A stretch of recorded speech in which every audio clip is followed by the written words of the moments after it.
Hello, je m'appelle Tristan Lafontas, je suis le fondateur de Pépite, un club d'hédonistes passionnés de bons produits. Et mon travail, c'est de parcourir la France et le monde à la recherche des meilleurs artisans producteurs possibles. Ils me sont toujours recommandés par mes amis chefs qui sont très souvent étoilés ou multi-étoilés.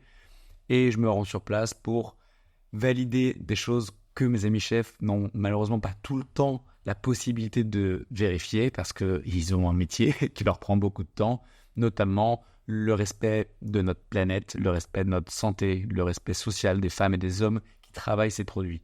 C'est pour ça que je prends le temps à chaque fois de me dépasser, de passer des heures, voire des jours sur place pour comprendre qui sont ces gens, comment ils travaillent. Et dans ce podcast, je vous partage une partie de mes découvertes sur place. Aujourd'hui, je vais vous parler d'un sujet qui me plaît énormément puisque c'est le sujet des marrons ou des châtaignes. Je vous promets qu'à la fin de ce podcast, même dans pas si longtemps que ça en fait, vous aurez enfin compris la différence entre marron et châtaigne. Et si vous pensez que vous savez, je me permets de soupçonner que vous n'ayez pas la totalité de l'explication en tête. Tout simplement parce que je dois vous avouer qu'il y a un tout petit truc que je viens de comprendre il y a quelques dizaines de minutes en regardant ma 50e vidéo sur le sujet du marron et des châtaignes.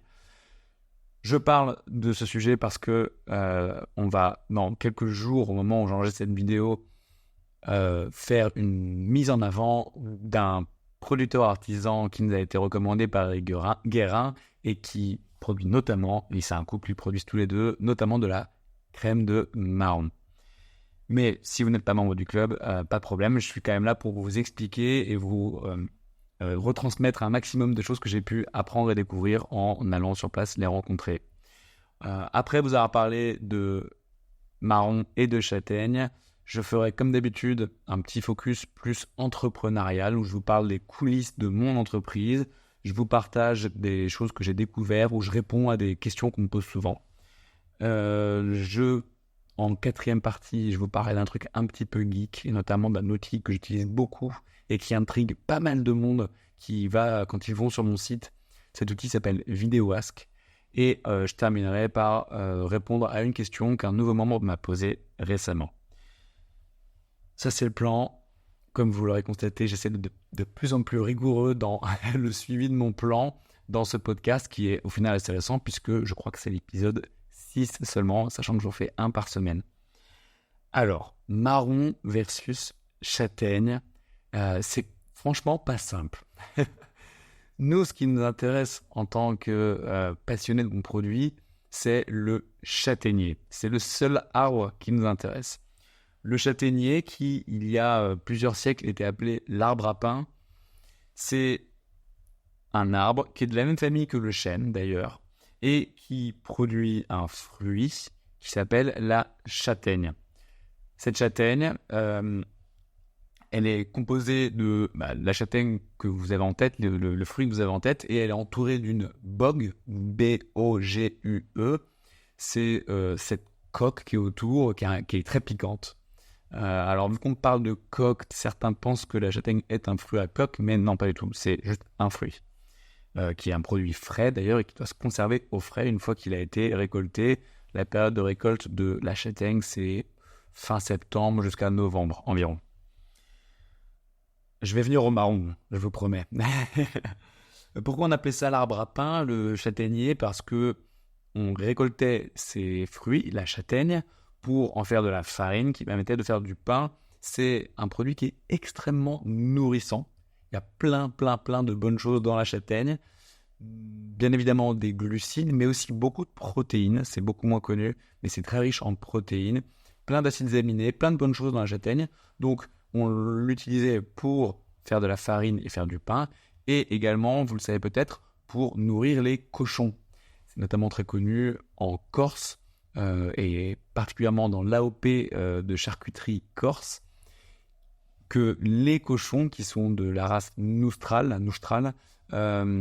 doivent être nourris notamment de glands et aussi de châtaignes. Pourquoi on parle de marron alors? C'est quoi ce bordel? Parce que, figurez-vous que c'est quand même pas banal, on parle souvent de marron alors qu'on parle de châtaigne. Le marronnier est un arbre complètement différent du châtaignier. Il n'a pas les mêmes feuilles, il est visuellement un peu différent. Et il donne un fruit qui s'appelle le marron d'Inde. Pas le marron, c'est le marron d'Inde. C'est celui que vous connaissez si vous êtes comme moi, mais comme beaucoup de personnes en France, dans les cours d'école, on avait tous des marronniers. Enfin, moi j'en avais, et je sais que c'est un thème assez récurrent. Il y a beaucoup de marronniers dans les cours d'école ou sur les bords de route qui font ce fameux fruit qui est un marron. Ce marron d'Inde, et pas marron comme je viens de le dire, ce marron d'Inde est toxique. N'essayez pas de le manger, surtout pas, c'est toxique. Alors je ne sais pas si c'est au point d'être mortel, ou en tout cas dans les grandes quantités oui, mais à minima, c'est grosse indigestion et enfin c'est pas drôle quoi. Donc n'essayez pas de manger un marron d'Inde qui provient du marronnier. Comment différencier les deux? Alors ils n'ont pas les mêmes feuilles, mais à la limite peu importe, parce que la question c'est quand on le voit par terre et qu'il est tombé de l'arbre. Le marron d'Inde, qui vient du marronnier qui est toxique, il a une bogue lui aussi, mais avec beaucoup moins de pics. C'est des pics beaucoup plus grossiers et beaucoup moins pointus. En gros, la bogue du marron d'Inde, on peut la prendre dans la main, ça picote un peu, mais ça va. Alors que la bogue d'une châtaigne, qui vient du châtaignier, elle, c'est des pics beaucoup plus fins, ça ressemble beaucoup plus à un oursin. Et ça, si vous le mettez dans la main, si vous le posez juste, ça va, mais vous pouvez pas le serrer, quoi. Hein, ça fait très mal.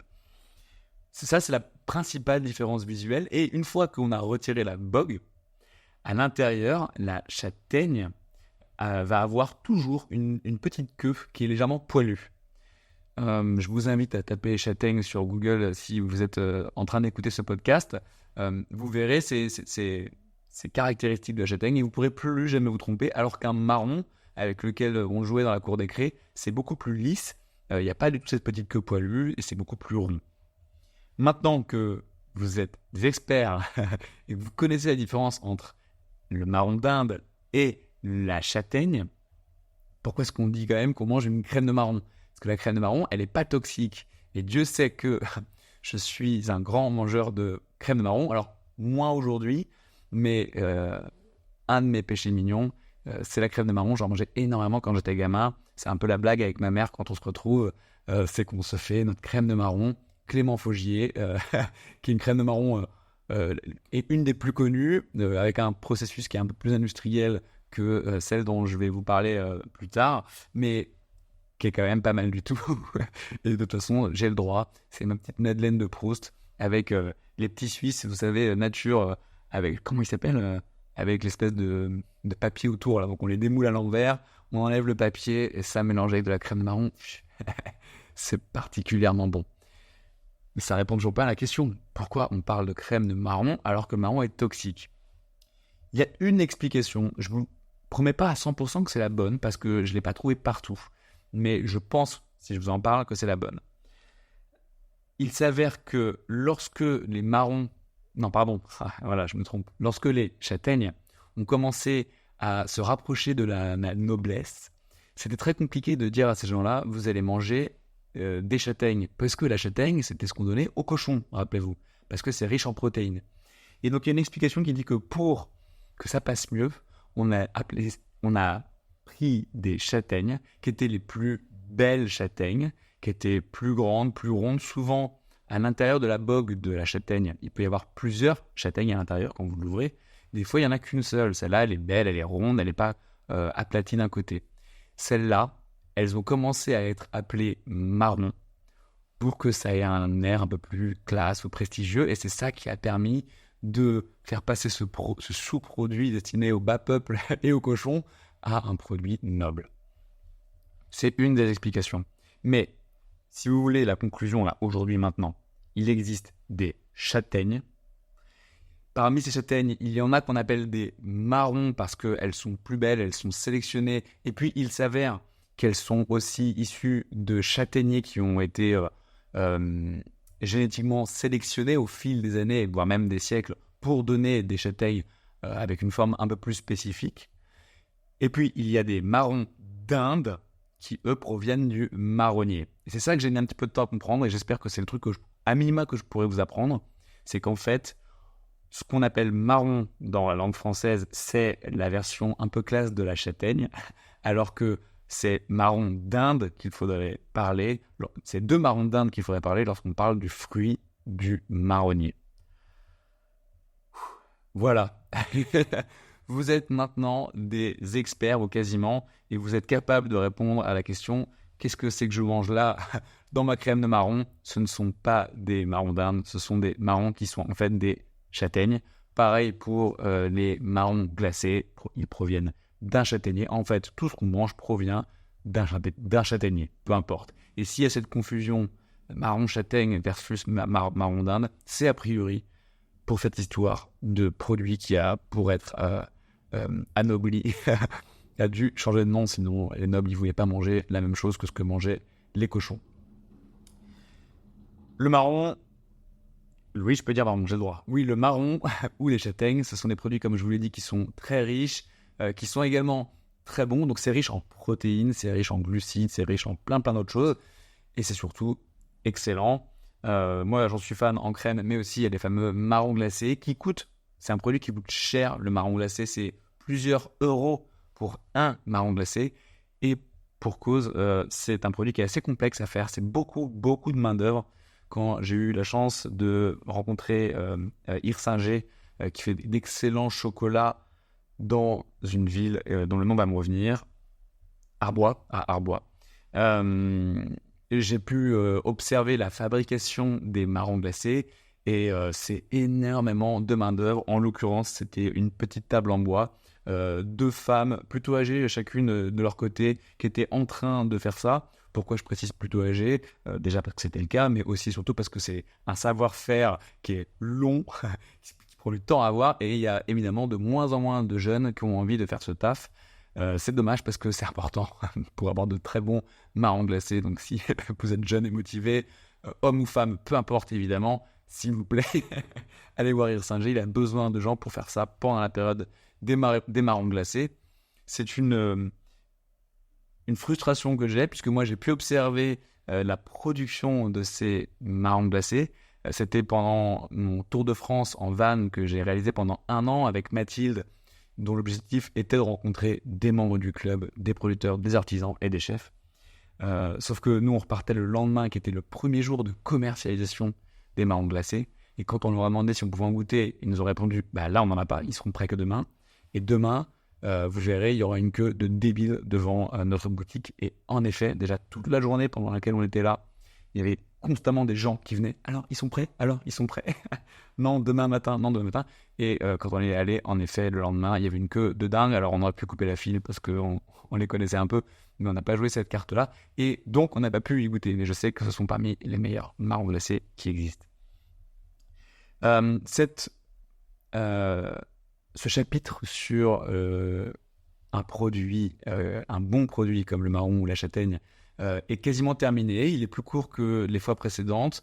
C'est la beauté de ce format de podcast qui me permet de faire ce que je veux. Et je suis à peu près certain que je vous ai appris 2-3 trucs sur les marrons et les châtaignes.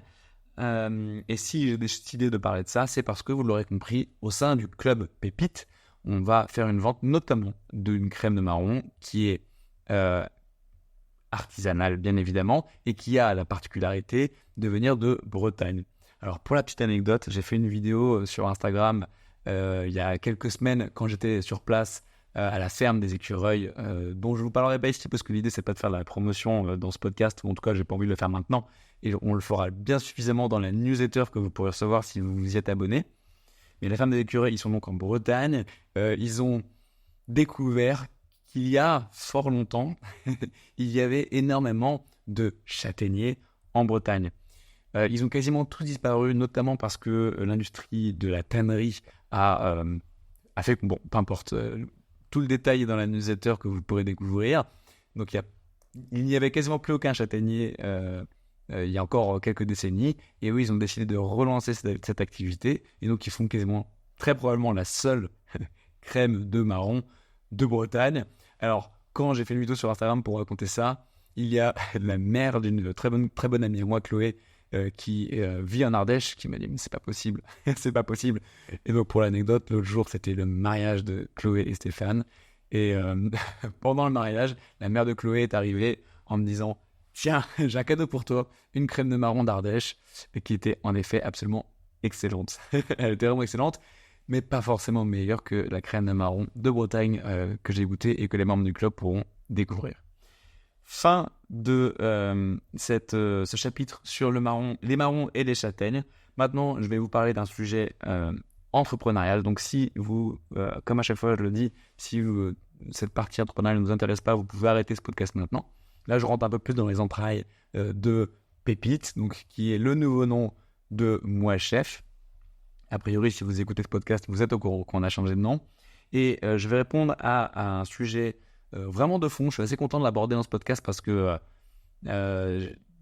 on me pose souvent la question, c'est le sujet d'une très longue réflexion et il y a pas mal de place à l'incertitude sur ce sujet. Donc là, vu que j'ai le temps, je vais vous parler de cette fameuse limite de 1000 membres dans le club. Et répondre aussi à une autre question, c'est est-ce qu'on peut faire de la croissance infinie? Bon, vous avez une idée de ma réponse puisque les deux sont liés, évidemment. Je reprends les bases et après, vous allez le voir rentrer de façon très transparente dans mon raisonnement et comment on en est arrivé à cette limite de 1000 membres. Donc, en effet, le club Pépite s'arrêtera à 1000 membres. On en a à peu près 600 aujourd'hui, je crois 592 de mémoire au dernier point hebdo. Donc, on est à peu plus de la moitié déjà, 60% de cette limite de 1000 membres. Pourquoi cette limite de 1000 membres? Depuis quand on s'est limité à 1000 et est-ce qu'on va vraiment s'arrêter à 1000? C'est des questions que les gens se posent souvent et auxquelles je vais vous répondre en toute transparence. La limite de 1000 membres, elle n'est pas arrivée immédiatement.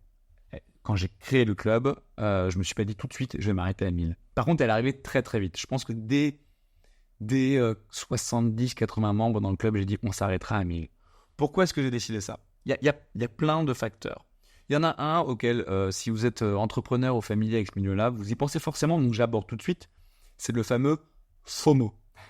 Le FOMO, c'est un anglicisme, c'est un acronyme anglais qui veut dire Fear of Missing Out, la peur de manquer. C'est une technique marketing qui est très utilisée, qui consiste à dire à des gens, attention, il n'y aura que 1000 places, donc si tu ne prends pas ta place maintenant, tu risques de te retrouver bloqué lorsqu'on sera plein. Évidemment, ce FOMO est là, inévitablement, puisque factuellement, on annonce qu'on s'arrêtera à 1000. Donc le FOMO, qu'il soit volontaire ou pas, il est présent et il a un impact, je le sais, sur le recrutement des nouveaux membres. Néanmoins, c'est pas du tout pour ça qu'on a choisi d'imposer une limite à 1000 membres. En particulier, ça répondrait à l'autre question à laquelle je répondrai tout à l'heure, est-ce qu'on va vraiment s'arrêter à 1000? Parce que certaines personnes assez malines se disent je vais mettre un FOMO comme ça dès le début en disant on va s'arrêter à 1000 et puis quand ils s'en rapprochent, évidemment, en fait non. Je vous dirai tout à l'heure si on s'arrêtera vraiment à 1000 membres ou pas. Je suis désolé, je suis chez moi quand j'enregistre ce podcast, je ne sais pas si vous l'entendez, mais j'ai ma machine à café qui est en train de s'arrêter, donc qui fait un peu de bruit derrière moi. Et d'ailleurs, je profite de cette parenthèse pour boire une gorgée de café. Café fève, parce que j'ai plus de café coutume que j'avais acheté et donc que j'avais reçu, que Tom m'a envoyé gentiment juste avant qu'on passe la mise en avant de leur café. Et donc, vu que j'en ai plus, j'ai acheté le café en bas de chez moi dans une pâtisserie géniale qui s'appelle Céline Lecoeur et qui vend le café de fève. Fin de cette parenthèse. On était moins de 100 quand j'ai décidé d'annoncer cette limite à 1000 membres et c'est venu principalement d'une vente assez douloureuse pour moi, en tout cas au début. C'est une vente de bœuf wagyu qu'on a fait avec Kamakle. L'éleveur s'appelle Philippe Prévost. On l'avait rencontré pareil pendant le Tour de France en van avec Mathilde. On avait super bien accroché avec lui. J'essaie de vous faire la version un petit peu rapide, mais en même temps, on fait un podcast, on a le temps. On a super bien accroché, on a vu qu'il bossait super bien, on a validé toutes les cases qui comptaient pour nous dans le club. Et on s'est dit, ok, on va faire une vente de ton bœuf wagyu au sein du club, au tarif grossiste comme d'habitude. Tout est calé, Margot gère tout, les échanges avec lui, on a les produits, le prix, la logistique, etc. Et quelques jours avant le lancement de la vente, Philippe nous dit, de toute façon, moi j'avais qu'un seul bœuf, j'en vends telle partie déjà à mes clients, donc... Et là, il nous donne les stocks disponibles pour notre vente. Et c'est la catastrophe. Alors, j'ai plus les chiffres en tête. Et je pense pas que je pourrais les retrouver. Mais à ce moment, je suis en mode « Oh my God, ce sera absolument pas suffisant. » Et quelque chose qui est extrêmement important pour moi, et c'est pour ça qu'il y a un recrutement dans le club et que je mets autant d'énergie dans la relation que j'entretiens avec les membres du club. Je veux surtout pas qu'il y ait de frustration. Je veux surtout pas qu'il y ait de frustration. Et je suis hyper affecté. Là, typiquement, je vais recevoir un WhatsApp d'un des membres avec qui on a eu un échange qui m'a fait de la peine. Bon, son WhatsApp m'a fait énormément de plaisir là récemment. Je te remercie. Non, je vais pas dire son prénom parce qu'il a un prénom tellement particulier que les gens pourraient savoir qui c'est. Mais bref, je suis hyper sensible à ça. Et donc, déjà, quand il y a de la frustration, ça m'attriste. Genre, vraiment, je suis triste. Je m'endors triste et je me réveille un peu triste. Donc, si je peux éviter de la provoquer, évidemment, je le fais. Et là, quand Philippe me dit les stocks de Buff Wagyu, je suis en PLS. Je suis en mode, mais c'est pas possible. C'est pas possible. Donc, moi, je lui dis, mais non, mais Philippe, fais pas ça, ça sert à rien, augmente les quantités. Et là, il me dit, t'es mignon, mon grand. Bon, il me le dit pas comme ça, mais presque. Comment j'augmente les quantités? J'avais un deuxième bœuf? Parce que, bah oui, un bœuf, c'est un bœuf. J'en ai déjà parlé dans une newsletter il y a quelques semaines à propos de l'objet de la newsletter, c'était qui mange un bœuf, mange un bœuf, ou un truc comme ça. Mais oui, il fallait qu'il abatte un deuxième bœuf pour avoir plus de stock pour nous. Et il allait pas faire ça sans être sûr qu'on allait le vendre. Et puis en plus, c'est compliqué, il faut faire venir un vétérinaire, machin, enfin, c'est le bordel. Donc, il me dit non. Moi, je lui dis, mais si, je te promets qu'on va vendre beaucoup plus que ça, c'est sûr, je connais mes membres, il n'y a pas de doute. Et écoute, il me dit, écoute Tristan, vraiment, vous êtes trop sympas tous les deux, j'adore ce que vous faites, mais vous êtes les 4e qui venaient me voir en me promettant la lune. Les 3 premières fois, ça c'est pas arrivé, j'ai pas vu la lune. Donc là, j'ai envie de le retenter une 4e fois avec vous. Par contre, il m'a sorti la fameuse phrase, je suis comme saint Thomas, je ne crois que ce que je vois. Tant que j'ai pas les commandes, on n'en parle pas. Donc je lui dis, écoute, je comprends ce que tu me dis.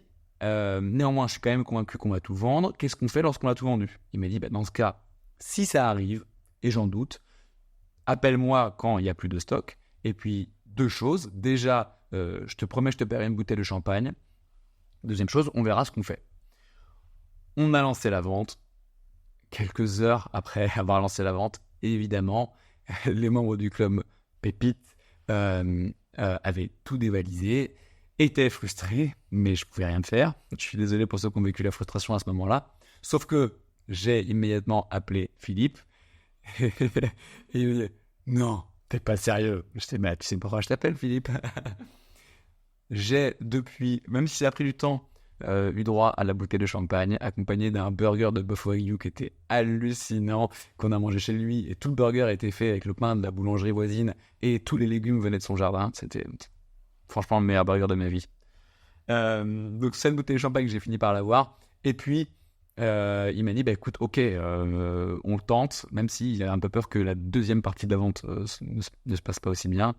Mais il a accepté d'abattre un deuxième bœuf, mais hyper compliqué, hein. Il a fallu attendre 1 mois, donc on a dû prévenir les gens. Et j'ai fait cette vidéo qui m'a fait un bien fou, puisque je savais qu'il y avait beaucoup de gens frustrés et ça me faisait la peine, comme je vous l'ai expliqué tout à l'heure. Et là, j'ai pu dire, très bonne nouvelle, si vous êtes prêt à attendre 1 mois de plus, vous pouvez dès maintenant commander sur le Round 2 de Buff Wagyu et vous serez servi dans 1 mois plus tard, lorsque le bœuf aura été abattu, etc.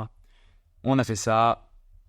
On a vendu beaucoup, alors pas la totalité du deuxième bœuf, on était beaucoup moins nombreux dans le club qu'aujourd'hui, mais quand même, ça a été une très très belle vente et depuis, j'entretiens une très belle relation avec Philippe, qu'on a remis en avant dans le club à plusieurs reprises. D'ailleurs, teasing que je fais d'habitude à la fin de ce podcast, mais là je le fais maintenant.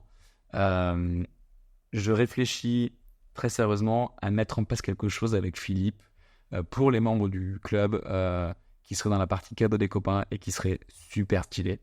Voilà, c'est ça mon teasing. Est-ce que j'en dis plus? Je sais pas, parce que j'aime pas être frustrant non plus. Donc, mais ce serait le moyen d'avoir régulièrement du Buff Wagyu de Philippe Prévost à un tarif sympa. On en reparlera plus tard. Mais voilà, mon teasing qui est d'habitude à la fin, il a lieu maintenant. Pourquoi je vous parle de tout ça? Parce que après cette aventure, j'étais en mode... En fait, j'ai compris, ça paraît bête, maintenant je vous l'expliquer, ça vous paraît sûrement évident. Bah oui, un bœuf, c'est un bœuf. Mais voilà, je l'avais pas réalisé sur le coup. Et très vite, je me suis dit, mais comment on fera quand on sera beaucoup plus nombreux dans le club? Alors, ce jour-là, on a décidé qu'on s'arrêterait à 1000.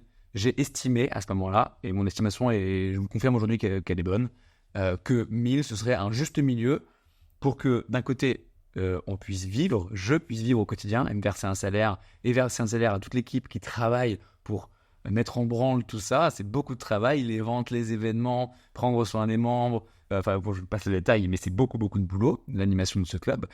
Il faut qu'on puisse se payer, mais il faut aussi qu'on garde une taille qui fasse qu'on ne s'éloigne pas trop des petits producteurs. Parce que ça soulève une vraie question, et je vois énormément d'entreprises autour de moi, que je ne vais pas forcément citer. Si, je peux citer VP, parce que tout le monde les connaît, les fameuses ventes-privées.com qui sont devenues VP. Mais c'est un succès colossal VP, financièrement en tout cas. Mais c'est pas du tout ce que j'ai envie de faire. J'ai pas envie que les gens, en prenant leur voiture sur le périph', voient des locaux immenses. C'est pas mon ambition et je respecte complètement. Et c'est un immense succès commercial. Et moi, c'est pas ça que j'ai envie de faire. Nous, notre mission première dans ce club, c'est de soutenir et de valoriser le travail des artisans producteurs qui travaillent super bien. Demain, un modèle à la VP fait que je serai obligé de m'éloigner de ces gens-là. Obligé. Par mon modèle économique.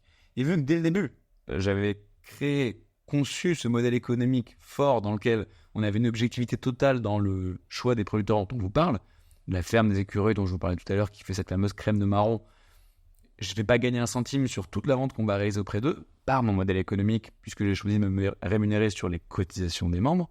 Donc, il fallait continuer dans ce sens-là. Ça aurait été trop bête de trouver ce modèle, de réussir à le faire fonctionner, et puis que, insidieusement, progressivement, je me sens obligé de me séparer de ces super producteurs comme Philippe et plein d'autres avec qui on bosse, parce que, je vais vous dire ce qui se serait passé, c'est sûr, j'aurais trouvé des excuses pour ne plus bosser avec eux, parce qu'en fait, au fond, j'aurais eu peur de créer trop de frustration chez les membres du club, évidemment. Donc demain, si on était 3000 dans ce club, j'arrêterais de bosser avec ces gens-là. Et je me suis retrouvé une excuse parce que dans le ratio coût mental pour moi de créer de la frustration chez les membres versus bénéfice de malgré tout faire une vente avec un autre producteur de Buffalo New qui serait pourquoi pas beaucoup plus gros, peut-être que je me serais laissé glisser vers ça. Je ne veux pas. Et donc, j'impose au Tristan de demain qu'il ne pourra pas faire ça. Tout comme je me suis imposé pas mal de choses avec un modèle économique qui n'est pas le plus rémunérateur du monde. Vous le savez, si vous faites des maths, vous êtes rapide, c'est assez simple, mais qui nous permet par contre d'être super alignés avec notre mission. Et quand je dis que notre mission, c'est de soutenir les producteurs et artisans qui méritent d'être soutenus, vous savez que, en tout cas, ce modèle économique vous prouve ou vous conforte dans le fait que vous décidiez de me faire confiance. Voilà, vous n'êtes pas obligé de me faire confiance. Il y a l'humain, mais il y a aussi, évidemment, le modèle économique. Et quand le modèle économique pousse à la croissance infinie, évidemment, à un moment, il y a des biais qui vont rentrer. Donc, un modèle économique fort et une limite de 1000 membres, enfin, une limite de 1000 membres qu'on s'est imposé pour ne pas s'éloigner de ces petits producteurs. Donc, cette limite, elle a un impact énorme sur la limite de revenus qu'on peut générer pour l'entreprise.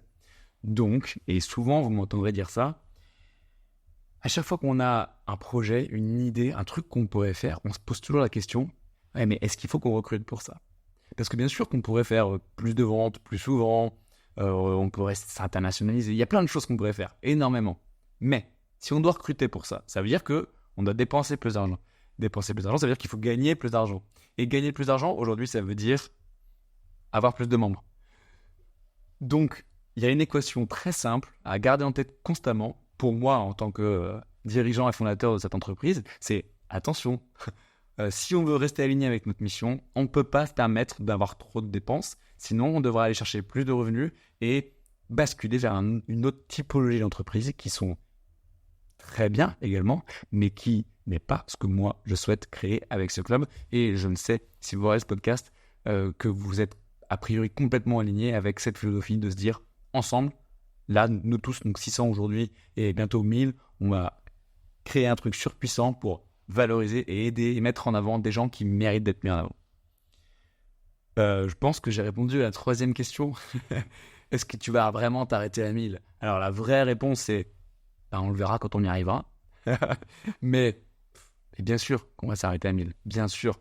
Et même pour d'autres raisons. Comment expliquer ça ? on a une bonne partie du... Moi, je reçois des textos de membres tous les jours, des WhatsApp, des appels tous les jours. Et j'adore ça. Continuez à le faire, s'il vous plaît. J'adore ça, mais j'ai pas envie de passer au moment où j'en ai marre. Alors, j'adore, sauf quand vous me demandez où est votre colis, hein, parce que déjà, j'ai pas la réponse. Puis en plus, c'est pas ce genre d'interaction que moi, j'ai envie d'avoir avec vous. Si vous avez une question sur votre colis, demandez à Sabrina, parce qu'elle adore répondre à ça, elle le fait super bien, et elle a l'info que moi, je n'ai pas. Volontairement, je me suis cloisonné de ce truc-là, parce que si je commence à rentrer...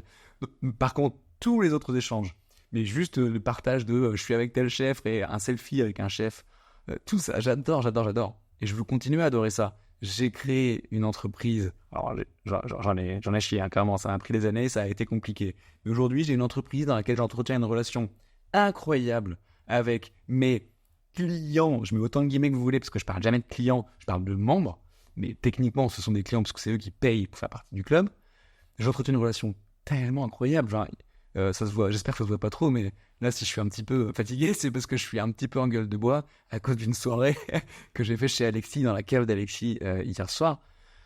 On a pas mal picolé. Alexis est un membre, je l'ai connu d'abord en tant que membre, et maintenant c'est devenu un pote, comme Nicolas, avec qui je vais dîner ce soir. D'ailleurs, c'est pas chez lui, c'est chez un ami et lui.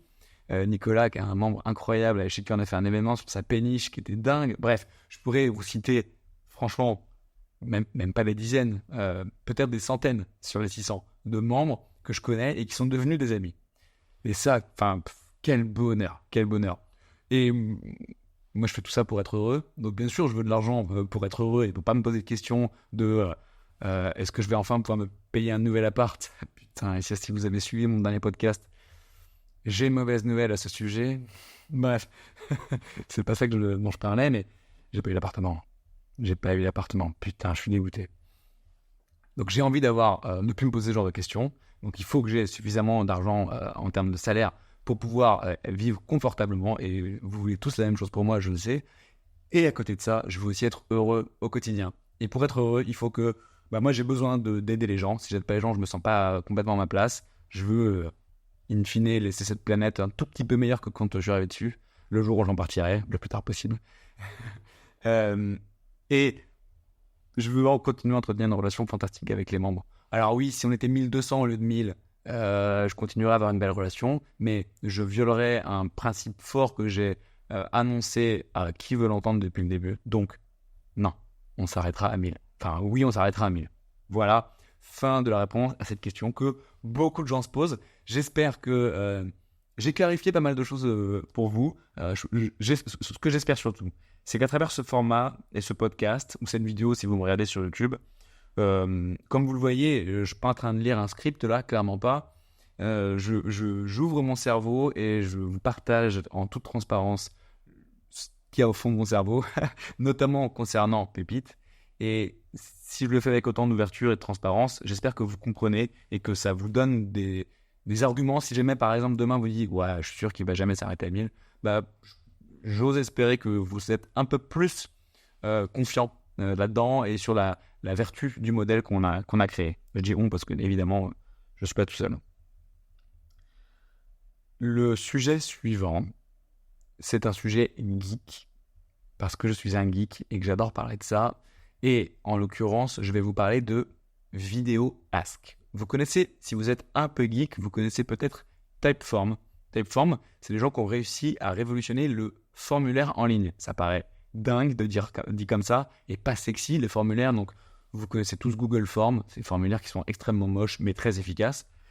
Typeform, ils ont fait la même chose, mais en super stylé. Déjà, c'est la façon dont ça apparaît, un champ à la fois, et ça scrolle automatiquement, très bien fait. Des raccourcis clavier est très bien fait. Et surtout derrière, une techno avec une API qui est connectée à Zapier et à tout ce qu'on veut, qui permet de traiter les informations de ces formulaires, qui est fantastique. Et Typeform a créé Vidéo Ask, qui est la même chose, mais en équivalent vidéo.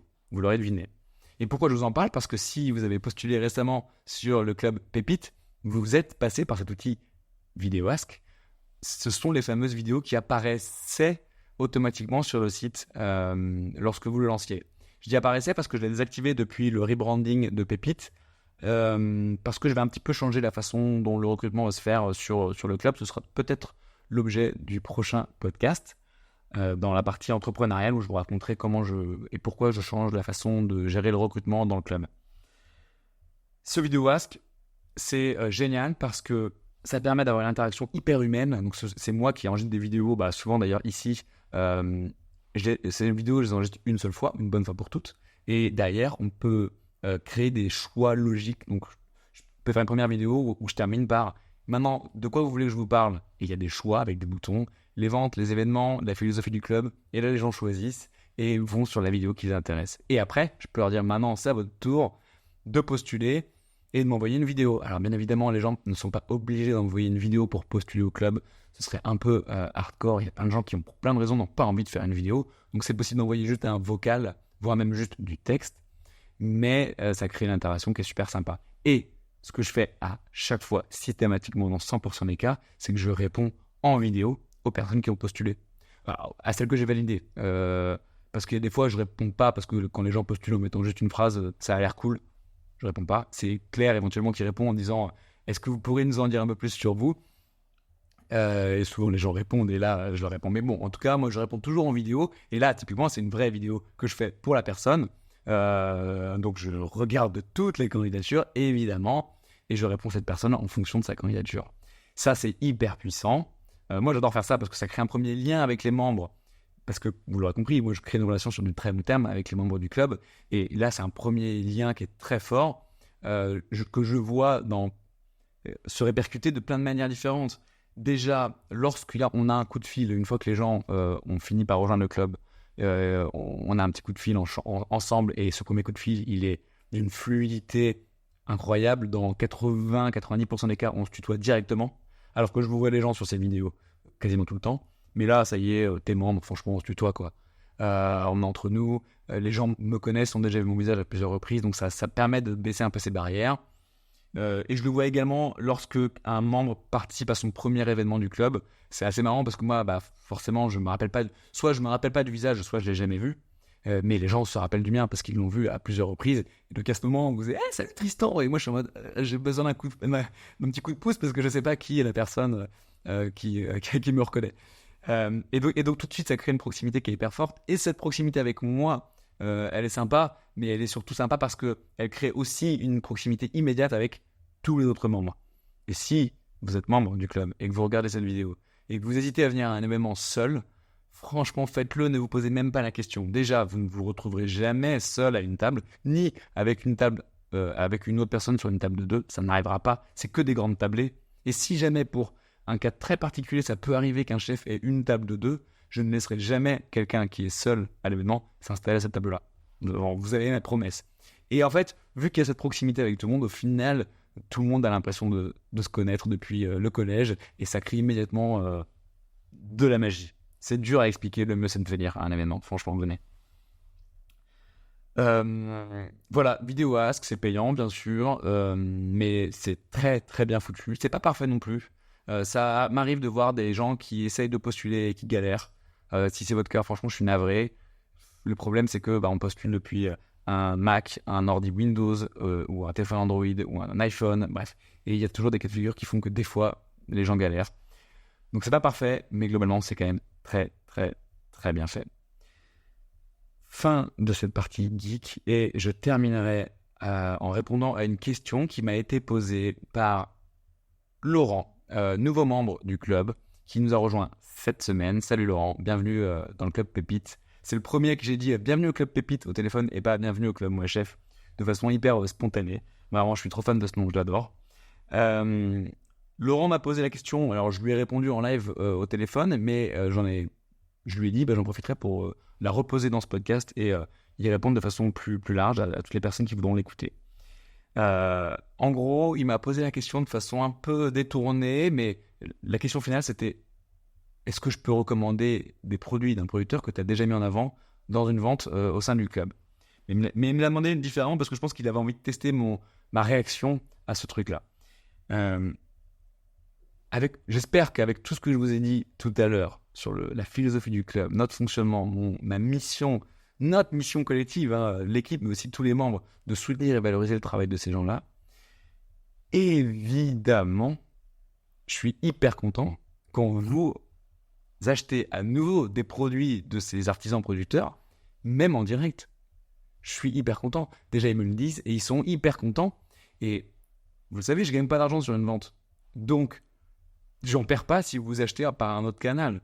Donc moi, ça me fait extrêmement plaisir et c'est une fois de plus parfaitement aligné avec notre mission que de continuer à apporter de l'argent à ces gens qui bossent bien. Avec ces gens-là, vous savez que vous ne payez pas que pour un beau marketing, vous êtes sûr que vous payez pour des bons produits. Et ça, c'est hyper important. Donc oui, bien sûr, continuez. Dans un monde parfait, les membres pourraient acheter à nouveau sur notre appli ou sur notre site. Sauf que c'est beaucoup de boulot. Le e-commerce, la logistique, c'est très complexe. Et ce modèle qui est pas fragile, mais qui est sensible à pas mal de paramètres, la taille du club, la taille des producteurs, ce modèle fonctionne aussi parce qu'on n'est pas un e-commerce à la Amazon ou n'importe quel site e-commerce auquel vous pouvez penser, sur lesquels d'habitude vous pouvez cliquer et recevoir 2 jours après. Ça, en l'occurrence, nous, on ne peut pas faire ça, on ne pourra jamais, parce que c'est pas notre fonctionnement. Et si on devait faire ça, il faudrait qu'on recrute 2, 3, 4 personnes. Et donc, vous vous rappelez de ce que je vous ai dit tout à l'heure, il faudrait qu'on gagne plus d'argent, donc qu'on ne s'arrête pas à 1000 membres. Bref, ça ne marcherait pas. Donc oui, régulièrement, on remet en avant dans le RAB, qui est la vente à la fin du mois, des producteurs qu'on a déjà mis en avant dans le club. Donc là, vous pouvez les acheter en passant par l'application iPhone, Android ou sur le site. Et vous avez les mêmes tarifs pro, tout est parfait. Mais si vous voulez racheter en direct, n'hésitez surtout pas. Nous, on vous donne leur site web avec grand plaisir. J'ai terminé ce 6e épisode de mon podcast. Comme d'habitude, merci à vous d'être encore là au moment où vous écoutez ces mots. Merci pour tous les messages que vous continuez de m'envoyer à chaque fois. Si vous m'avez déjà envoyé un message, ne vous dites pas que en envoyer un 2e ou un 3e, ce sera de trop. C'est jamais de trop. Ça me touche à chaque fois énormément et ça me motive à continuer à le faire. Ce podcast, il me prend beaucoup de temps et d'énergie. Il rapporte pas grand-chose financièrement. En fait, il rapporte 0 évidemment. Mais peu importe, c'est un espace qui est très privilégié que j'ai avec vous. Continuez à me motiver. Je ne suis pas en train de dire que je vais arrêter, parce que franchement, j'adore le faire. Mais votre motivation m'aide et me pousse à continuer à le faire. Si vous savez comment noter un podcast sur la plateforme sur laquelle vous l'écoutez, ou comment vous abonner à un podcast, n'hésitez pas à le faire. Ça me fait aussi super plaisir. Et puis si vous avez quelqu'un autour de vous qui croit connaître la différence entre marron et châtaigne, vous pouvez lui envoyer ce lien en lui disant « Je crois que tu vas apprendre quelque chose ». D'ailleurs, est-ce qu'il y en a parmi vous qui n'ont rien appris ? Genre, rien. Vous saviez exactement tout ce que j'ai dit. Notamment que le fruit du marronnier, c'est un marron d'Inde et pas un marron, puisque le marron, c'est le nom qu'on donne à la châtaigne, qu'on vend, mais parce que, bref, si vous vous rappelez de ce que je vous ai dit. Je serais curieux de savoir si vous avez appris quelque chose à ce sujet-là. N'hésitez pas à m'envoyer un petit message. Je vous souhaite à tous une excellente journée. Je vous embrasse et je vous remercie d'avoir écouté ce podcast jusqu'au bout ou cette vidéo YouTube. Vous pouvez aussi me retrouver sur YouTube en tapant juste Tristan Lafontasse. Mangez plein de bonnes choses, bonnes au goût bien sûr, mais aussi bonnes pour la planète, pour notre santé et pour les femmes et les hommes qui travaillent ces produits. À très bientôt.